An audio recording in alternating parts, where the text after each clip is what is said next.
السلام عليكم ورحمة الله وبركاته. إن الحمد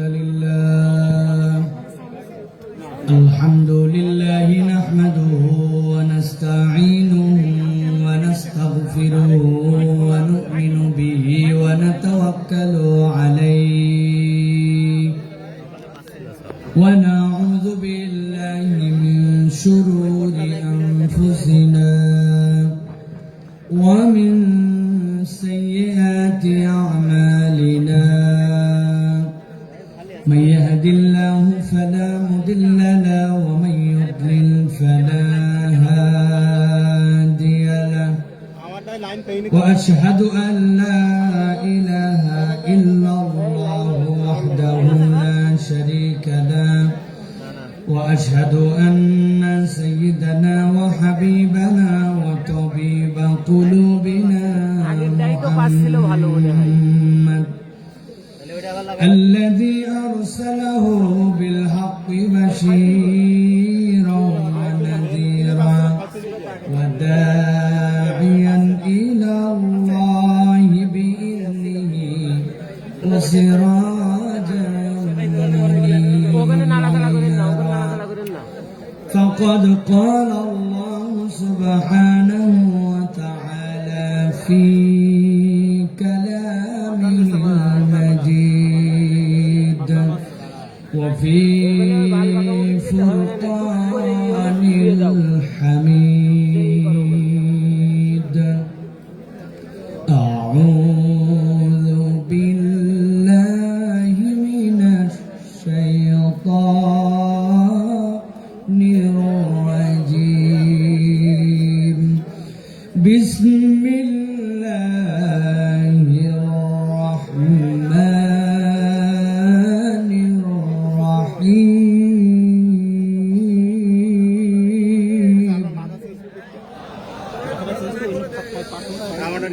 ما أصاب من مصيبة إلا بإذن الله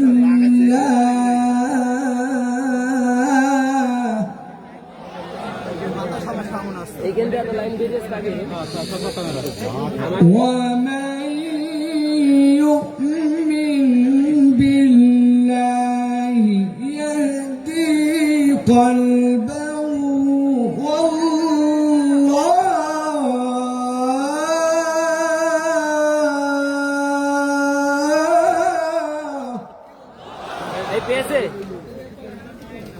আপনারটা লাগাইছেন والله بكل شيء عليم.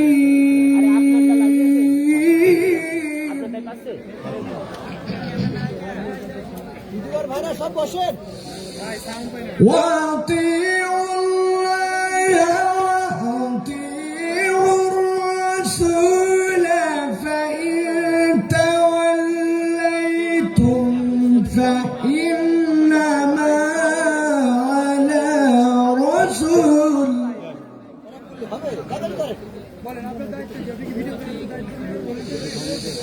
فإن توليتم فإنما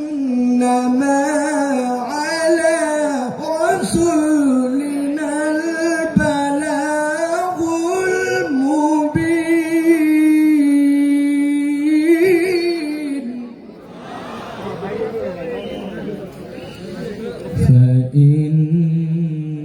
فإنما على رسولنا البلاغ المبين.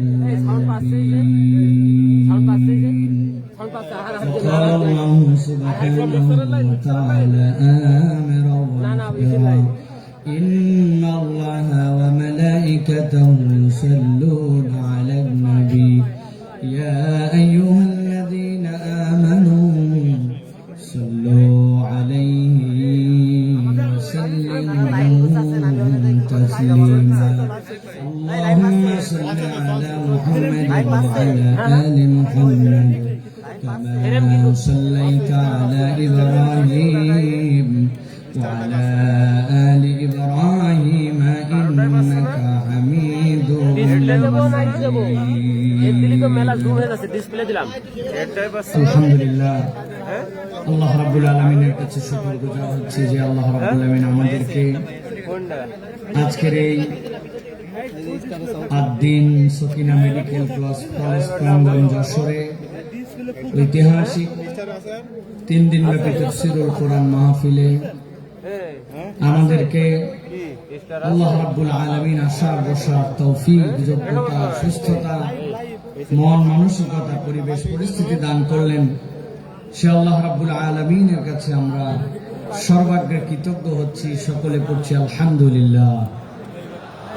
আপনাদের কাছে অত্যন্ত গুরুত্বপূর্ণ মানুষেরা কথা শোনাবেন, এখানে আপনাদের কাছে কথা শোনাবেন শাইখুল হাদিস আল্লামা মামুনুল হক, শেখ আহমদুল্লাহ হাফিজাহুল্লাহ, মুফতি আমির হামজা, ডক্টর মিজানুর রহমান আজহারি, বিভিন্ন পর্যায়ের ব্যক্তিবর্গ আপনাদের কাছে কথা শোনাবেন।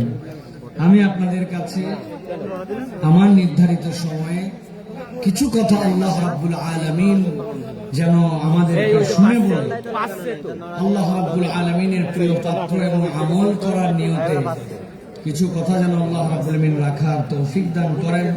এজন্য আল্লাহ রাব্বুল আলামিনের কাছে তৌফিক কামনা করছি। সাথে সাথে যারা এরকম মহৎ উদ্যোগ নিয়ে এই বিশাল এক মাহফিলের আয়োজন করেছেন, এটি আমরা বলতে পারি একটি চ্যালেঞ্জ। এটি কোনো স্বাভাবিক বিষয় নয় যে এইরকম ভাবে এত লক্ষ লক্ষ মানুষের যে আয়োজন করা। আল্লাহ রাব্বুল আলামিন যারা উদ্যোগ নিয়েছেন তাদেরকেও যেন বারাকা দান করেন, আর আমাদেরকে যেন আল্লাহ কবুল করেন, বলেন আল্লাহুম্মা আমিন। আপনারা এরকম আয়োজনে আসতে পেরে কি খুশি ভাই? এলাকায় তো আনন্দ, ঈদের মতো আনন্দ ছড়িয়ে পড়েছে। ঘরে ঘরে একটি ভিন্ন রকম মানুষের কাছে আবেগ কাজ করছে। কেননা কম বেশি মাহফিল অনেকে হয়, কিন্তু একসাথে 10-15 লক্ষ লোকের অ্যারেঞ্জমেন্ট এরকম চমৎকার পরিবেশে যেন একটি অনিন্দ সুন্দর বাগানে আমরা এসে গিয়েছি, এটা কিন্তু করা সকলের দ্বারা সম্ভব নয়, ঠিক কি না? এই জন্য আমি আপনাদের কাছে সহযোগিতা চাইব। আপনারা কোনো যদি মনে করেন যে এই জিনিসটি হওয়া দরকার, এই জিনিসটির ঘাটতি আছে, কর্তৃপক্ষকে বললে কর্তৃপক্ষ সেটার যথাযোগ্য ব্যবস্থা গ্রহণ করবেন ইনশাআল্লাহ। তবে আমরা কিছু কথা কোরআনুল কারীম থেকে শুনতে চাই। বিগত সময়গুলো আমাদের সামনে পেরিয়ে গেছে, যেই সময়গুলোতে এরকম আয়োজন করার ব্যক্তিরা ছিলেন, কিন্তু এরকম আয়োজন আমাদেরকে করতে দেওয়া হয় নাই, ঠিক কিনা? আল্লাহ রাব্বুল আমিন আমাদের জন্য যে সুন্দর সুবাসিত সময়কে দান করেছেন, আমরা আল্লাহর কাছে কামনা করব আল্লাহ রাব্বুল আমিন এই সময়টুকুকে যেন আমাদের অব্যাহত রাখেন এবং এটাকে যেন ইসলামের পক্ষে কাজে লাগানোর মতো তৌফিক দান করেন, ঠিক কিনা? প্রিয় ভাইরা, আল্লাহ রাব্বুল আমিন ইমানদারদেরকে পছন্দ করেন। ইমানদারদেরকে পছন্দ করেন বলে আল্লাহ রাব্বুল আলামিন তার পক্ষ থেকে ঘোষণা দিয়ে রেখেছেন, বিপদ আপদ বালা মুসিবত তোমার জীবনে যাই আসুক না কেন, তুমি যদি একটা দিক তোমার জীবনে ঠিক করে নিতে পারো, আল্লাহ রাব্বুল আলামিন বলছেন বাকি দিক ঠিক করে দেওয়ার দায়িত্ব তোমার রব্বুল আলামিন আল্লাহ। সুবহানাল্লাহ বলেন। আল্লাহ রাব্বুল আলামিন বলছেন কুরআনুল কারীমের মধ্যে, তাবৎ পৃথিবীর মানুষ কিয়ামত পর্যন্ত যারা আসবে তাদেরকে আল্লাহ রাব্বুল আলামিন জানায় দিচ্ছেন, দুনিয়ার মানুষ, মা আসাবা মিন মুসিবাতিন ইল্লা বিইذনিল্লাহ। দুনিয়াতে তোমাদের যতবার যত পরীক্ষা, যত মুসিবত, যত ধরনের দুনিয়াতে তোমাদের সামনে বিপদ আপদ আসুক না কেন, আল্লাহ বলছেন কখনো বান্দা এইটা যেন ভাবে না যে এইটা আল্লাহ রাব্বুল আলামিনের জ্ঞানে বোধহয় নাই, আল্লাহ বোধহয় এই বিষয়ে বেখবর। আল্লাহ বলছেন তোমার জীবনে যত মুসিবত যাই আসুক না কেন, ইল্লা বিইذনিল্লাহ, আল্লাহর হুকুমের বাহিরে, আল্লাহর জ্ঞানের বাহিরে কোনটি নয়। তাহলে আমাদের জিজ্ঞাসা, বিপদ আমাদের আসলো, মুসিবত আমাদের আসলো, নানান ধরনের কঠিন পরিবেশ পরিস্থিতি আমাদের উপর দিয়ে যায়, আল্লাহকে আমাদেরকে এইগুলা দিয়া পরীক্ষা করে করে মজা পান নাকি রাব্বুল আলামিন না না না, ঈমান এইটা নয়।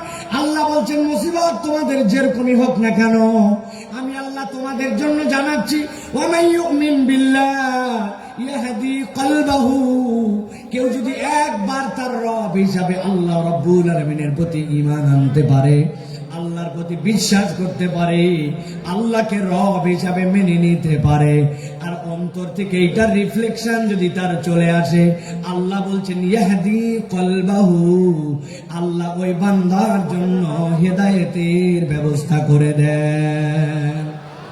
কোরআনুল কারীম যে বলল আপনাকে ইয়াহদি কলবাহু, তাফসীরের ভিতরে এসেছে, তাফসীরে কবীরের ভিতরে, তাফসীর ইবনে আশুরের ভিতরে মুফাসসিরে কেরাম ব্যাখ্যা করছেন, একজন ইমানদার ব্যক্তিকে আল্লাহ যে বলেছেন ইয়াহদি কলবা, এইটা বলার উদ্দেশ্য ওই বান্দার যত বড় বিপদ হোক আর যত বড় মুসিবত হোক না কেন, সে যদি রব হিসাবে আল্লাহকে চিনে ফেলতে পারে, আল্লাহ তার অন্তরের ভিতরে এমন একটা প্রশান্তি ঢুকায় দিবেন, ওই হেদায়েতের প্রশান্তি তাকে কখনো আল্লাহর রাস্তা থেকে বিচ্যুত করবে না।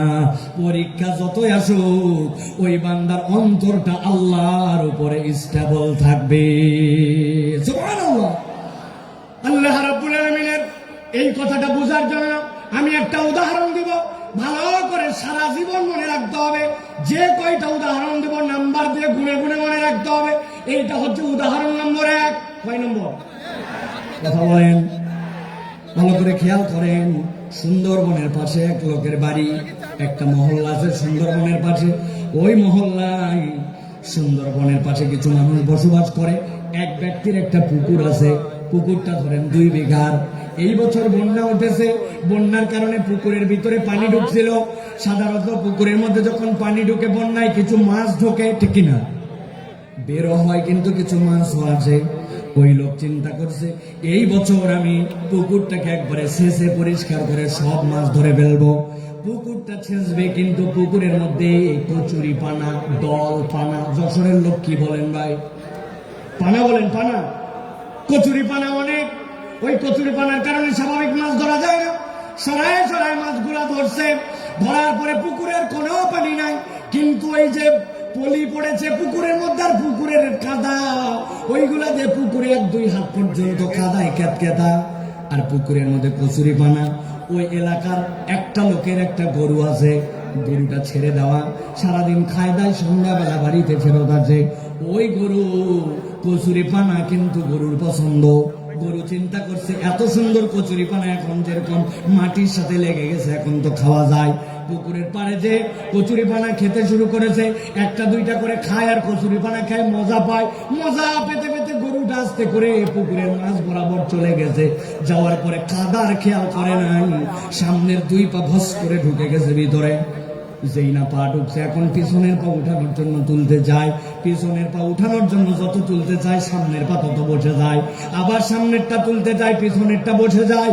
ওই গরু গেছে ফান্দে পড়ে, গরু আটকায় গেছে, আর উঠতে পারে না। অনেকক্ষণ হামলা হামলি, চিল্লা চিল্লি করছে, কিন্তু বুঝছে চিল্লা চিল্লি করে কোনো কাম নাই। যত নড়ে তত ভিতরে ঢুকে যায়। খানিকক্ষণ পরে গরু চিন্তা করছে, এত টেনশন করার কোনো কারণ নাই। আমার একটা মালিক আছে, সন্ধ্যাবেলা যদি তার বাড়িতে যেয়ে দেখে আমাকে খুঁজে না পায়, নিশ্চয় আমাকে খোঁজার জন্য আসবে। কথা ঠিক। যেই না সন্ধ্যা হয়েছে, মালিক দেখে আমার গরু ফেরত আসে নাই। সাথে সাথে খুঁজতে খুঁজতে যে পুকুরের মধ্যে দেখে আটকায় আছে, বুক পর্যন্ত কাদার মধ্যে। মালিকের মেজাজ খারাপ। দুপুর বেলা থেকে খুঁজতেছিল, এটা বিকালবেলা তুমি পুকুরের মধ্যে খাওয়ার আর জায়গা পাও না। হাতের মধ্যে একটা লাঠি ছিল, আস্তে করে যায় আগে কয়েকটা, পেছনে ধাপ ধাপ করে লাগায় দিছ। গরু তো চিৎকার করে উঠছে, কিন্তু গরু কিছু বলতেছে না, কারণ জানে এই মায়ের খাওয়ার যৌক্তিক কারণ আছে। মাঠটার খাওয়ার পরে এখন মালিক দড়ি টড়ি নিয়ে আছে, গলার মধ্যে লাগাইছে। লাগানোর পরে আরো কয়েকজন লোককে ডাক দিচ্ছে যে বাবা ধরো তো, টেনে টেনে একটু উঠানো লাগবে। গরুকে টেনে টেনে উঠাইছে, উঠানোর সময় গলা ছিলে গেছে, কোমরের মধ্যে ব্যথা পাইছে। কিন্তু ওই গরুকে উঠানোর পরে বালতি করে পানি নিয়ে খড় দিয়া পেট পেট ডলে টলে পরিষ্কার করে গোয়ালের মধ্যে তুলছে। ঠিক ওই রাত্রে ধরেন একটা ঘটনা ঘটে গেছে। একটা বাঘ সুন্দরবন ছেড়ে মহল্লার মধ্যে আসছে, একটা হরিণ তারা করে ধরবে। এমন সময় হরিণটা যখন পালায় যাচ্ছে, বাঘের আর আইডিয়া নেই যে পুকুরের মধ্যে পানি আছে না নাই, লাভ দিছে একটা লম্বা করে, কিন্তু পুকুর পার হতে পারে নাই, মধ্যে বরাবর পড়ছে। ও তো মনে করছে হয়তো পানি আছে, যেহেতু পুকুর ভর্তি কচুরি পানা, ধাপ করে পুকুরের মধ্যে যেই না পড়ছে, 2 হাত 2.5 হাত কাদা, ক্যাত ক্যাত করে কাদার মধ্যে আটকায় গেছে। বাঘের শক্তি অনেক, কিন্তু যতই ওঠার চেষ্টা করছে 10-15 মিনিট উঠতে পারে না। কাদার ঠালায় ক্যাত ক্যাতায় বুক পর্যন্ত আটকায়, এক পর্যায়ে শক্তি নিঃশেষ, বুক পর্যন্ত আটকায়। সারা রাত যখন সে আটকায় গেছে, তখন জোরে জোরে করে 2টা হুঙ্কার ছাড়ছে। এলাকার মানুষ মনে করছে হায় হায়, মহল্লার মধ্যে বাঘ ঢুকে গেছে, দরজা লাগাও, খিল লাগাও, বাচ্চা কাচ্চা সামলাও, যে যার বাচ্চা কাচ্চা সামলায় টামলায় রাত কোন রকম ভয়ে ভয়ে পার করছে, কেউ ঘুমায় নাই। সকাল যখন হয়েছে, 1-2জন সাহসী লোক বেরিয়ে দেখতেছে বাঘের খবর কি। একজন খবর দিছে, আরে বাঘ তো নিজে মারতে আসে নাই, উল্টা ঠান্ডে পড়ছে। দেখ দেখ পুকুরের মধ্যে বাঘ আটকায় আছে, যার কাছে যা ছিল বাঁশ লাঠি সবগুলা নিয়েছে, ধামা ধাম্মায়। একজন ইয়াং ছেলে বলছে, চাচা একটু সাইড দেন। বলে তুই কই যাবি? বলে আমি ছোট মানুষ, কিন্তু বড় হয়ে যেন গল্প করতে পারি, আমি পিঠায় বাঘ মারছিলাম, আমাকে একটু মারার চান্স দাও। আরেক মহিলা কোলে করে বাচ্চা নিয়ে আসে, বলছে আপনার, বলে আমার ছোট বাচ্চা, কোলের বাচ্চা, কিন্তু হাতে একটা লাঠি আছে বাবা, জীবনে একটা সুযোগ অন্তত দাও, যাতে বাঘকে একটুখানি আমি মারতে পারি, বাঘ মারে অন্তত বড় হয়ে বলতে পারবে মায়ের কোলে থেকে বাঘ মারছে। কথা ঠিক না? ভালো করে বোঝেন, জিজ্ঞাসা করব, মুসলমান সারা দেশ থেকে এখানে আসছেন আপনারা, শুধু যশোরের না, জিজ্ঞাসা করে উত্তর দেন, আপনার আমার দৃষ্টিভঙ্গিতে একটা গরু বেশি শক্তিশালী না বাঘ? কথা বললেন না, শুনতে পাই নাই। গরু না বাঘ? বাঘ বেশি শক্তিশালী, কিন্তু গরুর একজন স্থানীয় মালিক থাকার কারণে, একজন তত্ত্বাবধায়ক থাকার কারণে, কাদার মধ্যে আটকানোর পরে সন্ধ্যাবেলা তুলে নিয়ে গেছে, কিছু মায়ের হয়তো খাইছে, কিন্তু বিপদ থেকে উদ্ধার পাইছে। কিন্তু বাঘের স্থানীয় মালিক না থাকার কারণে যতই শক্তি থাক, আটকাইছে তো আটকাইছে, উল্টা বাঁশ জলা খায় মরা লাগছে। ঠিক না?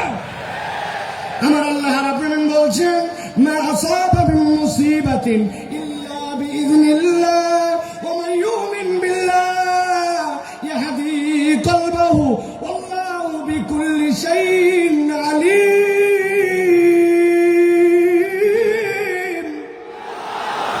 এই দুনিয়ার মানুষ, তুমি ভালো করে জেনে রাখো, বিপদ তোমার যত, মুসিবত তোমার যত, তুমি আল্লাহর প্রতি যদি ঈমান আনার মতো আনতে পারো, তোমার একজন তত্ত্বাবধায়ক আছে, যার মালিক, যার তত্ত্বাবধায়ক আল্লাহ। দুনিয়ার কেউ তাকে দাম না দিলে ওই লোকের কোনো ভয় পাওয়ার কারণ নাই। আর যদি মনে করেন আমেরিকা আমার তত্ত্বাবধায়ক, কানাডা আমার তত্ত্বাবধায়ক, পাশের দেশ আমার তত্ত্বাবধায়ক, তাহলে আমি আপনার কাছে একটা কথা পরিষ্কার করে জানতে চাই এবং বুঝাতে চাই। বুঝে থাকলে বলবেন তো ভাই, আমেরিকা কি আল্লাহর দুনিয়ার ভেতরে না বাইরে? কানাডা কি আল্লাহর দুনিয়ার বাহিরে না ভেতরে? পাশের দেশটা কি আল্লাহর দুনিয়ার ভেতরে না বাইরে? তাহলে আপনি বাংলাদেশ থেকে টপকায়া দেশের বাইরে যায় কেমনে ভাবতেছেন আল্লাহর দুনিয়ার বাইরে? ধরে না, ধরে না, ধরে না, ধরলে আল্লাহ ছাড়ে না। কেবল তো খেলা শুরু, ঠিক কিনা? আপনারা ফুটবল খেলছেন না? ফুটবল খেলা কেমনে হয় দেখছেন আপনারা? সেন্টার থেকে খেলা শুরু। কোথা থেকে? সেন্টার থেকে খেলা শুরু হয়, এই পা ওই পা, এই পা ওই পা করতে করতে আস্তে করে বল যখন ডি বক্সের মধ্যে যায়, তারপরে চূড়ান্ত শট করে গোল দেওয়া হয়, ঠিক না? যারা তওবা না করে আল্লাহর কাছে ফেরত আসবে না, আর মনে করবে যে আমি অল্প একটু আয়ত্তের বাহিরে চলে গেলাম, গ্রেপ্তারের বাহিরে চলে গেলাম, দেশের বাহিরে চলে গেলাম, আর বেঁচে গেলাম, আপনি আসলে বাঁচেন নাই। এখন পর্যন্ত আসল ধরাটাই খান না। ভালো করে কথা বলেন, ঠান্ডা মাথায় কথাগুলো বোঝে। সময় বড় সংক্ষেপ, কিন্তু কথাগুলো অত্যন্ত আপনাদের হৃদয়ের মধ্যে নিয়ে যাওয়া। এখন কথা হলো বিপদ আল্লাহ রাব্বুল আলামিনের নলেজের মধ্যে। আল্লাহ রাব্বুল আলামিন ইমানদারকে উদ্ধার করে দিতে চান। আল্লাহ রাব্বুল আলামিন ওই বান্দার সকল বিষয় খবর রাখেন। এ বিষয়ে কি আমরা একমত? ঠিক আছে। এবার আল্লাহ বলছেন, আমার বান্দা, তোমাকে আমি বিপদ থেকে বাঁচায় দিতে চাই, তোমাকে আমি উদ্ধার করে দিতে চাই, আমি রব্বুল আমিন তোমাকে কল্যাণের রাস্তা দেখাতে চাই। কয় নম্বর? কথা বললেন না ইয়াংরা, কয় নম্বর? ওই যে ডান পাশে তাকান, ডান পাশে 3 তলা 4 তলা বিল্ডিং দেখা যায়, দেখতে পাচ্ছেন? ওই দেখেন 4 তলার মধ্যে আলো জ্বলে, 4 তলার মধ্যে জানলা খোলা, ফ্যানটা ঘুরতেছে। এখন আপনাকে আমি বিপদ দিয়েছি শেষ করে দেওয়ার জন্য নয়, ধ্বংস করে দেওয়ার জন্য নয়, দুনিয়ার কোন মানুষকে আমি জাহান্নামে দেওয়ার জন্য সৃষ্টি করি নাই। আমি আল্লাহ তোমাকে সিঁড়িটা বলে দিতে চাই। আল্লাহ বলছেন 1 নম্বর সিঁড়ি, ও আতিউল্লাহ। অত জোরে না বললেও সমস্যা নাই, কিন্তু বুঝে সুঝে বলবেন। আল্লাহ রাব্বুল আলামিনের যে ইতাআত করা লাগবে, এ বিষয়ে কি আমাদের কোনো সন্দেহ আছে? কিন্তু আমরা কি আল্লাহ রাব্বুল আলামিনের পূর্ণ ইতাআত করি? আমরা পূর্ণ ইতাআত করি না। এই মাহফিল এরকম নয় আমি খালি একচেটিয়া বলে যাবো আর আপনি খালি শুনে যাবেন আর হো হো করে যাবেন। আমি আপনার চিন্তার খোরাক দিতে চাই। একটুখানি ঠান্ডা মাথায় এবার চিন্তা ভাবনা করেন তো। আমি 5-7 সেকেন্ড আপনাকে সময় দিব। আমি আল্লাহর ইতাআত করতে হবে জানি, কিন্তু পূর্ণ ইতাআত করি না। বলেন তো আমাদের পূর্ণ ইতাআত না করার পেছনের কারণ কি হতে পারে? চিন্তা করেন আপনি একটু 5-7 সেকেন্ড মনে মনে একটা কিছু চিন্তা করেন। আপনাদের এক এক ধরনের আপনাদের চিন্তার উদয় হয়েছে কিনা ভাই? আমি আপনার কাছে একটা সামারি করি যে রাজ্জাকের, আল্লাহর এই রাজ্জাকের বোধ আমার মধ্যে আসলে আমি কিভাবে আল্লাহকে মেনে নিতাম। একটু ঠান্ডা মাথায় আপনাদের কাছে জিজ্ঞাসা করব, আপনারা বুঝে সুঝে উত্তর দিবেন। আপনাদের বাড়িতে বাথরুমে আপনারা স্যান্ডেল ব্যবহার করেন? কথা বলেন। বাথরুমের টয়লেটে স্যান্ডেল ব্যবহার করেন? আমরা তো অন্তত বাঙালিরা আলহামদুলিল্লাহ দিকে আগায়া, পার্শ্ববর্তী দেশের কথা বাদ দিলাম, ওরা এখন পর্যন্ত তো খালি টয়লেটে বাথরুম করুন এই বিজ্ঞাপনই শেষ করতে পারে নাই। ওরা এখনো তো সভ্যই হতে পারে